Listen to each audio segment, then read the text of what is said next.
We welcome in Oliver Sloup at Blue Line Futures. Oliver, that soybean market turned around and firmed here just about that hour and a half ago or so. Is this market just making time now, just waiting to see A, what the weather does, and B, what next week's WASDE may say?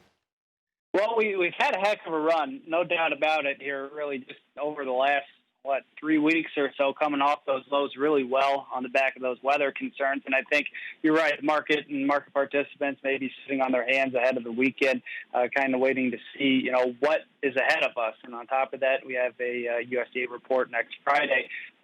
Potentially, we make another run higher, 980 to 982. Those are the highs from the end of last year and the beginning of January. I think that's really the top end of the range, and I really wouldn't be looking for much more than that.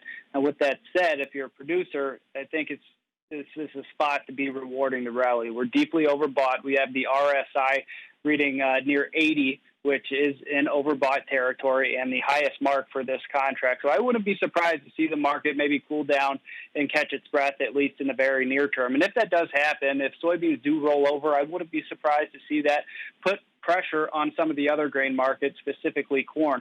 I think corn may be able to pull back to that gap, and I think one of the reasons that it hasn't yet is because there is some spillover strength, giving corn a little bit of support from the beans.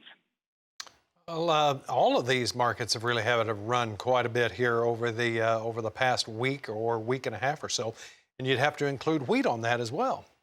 Wheat has done a remarkable job in rallying here in the mid-$5 range. We don't see a whole heck of a lot of value, especially if that U.S. dollar continues to stabilize. That's what we're keeping a very close eye on. We've had a nice couple of days in the U.S. dollar, and if that dollar does get back in the 94 to 95 range, I wouldn't be surprised to see that translate into weakness in the wheat market. Currently, the U.S. dollar is at about 92.5.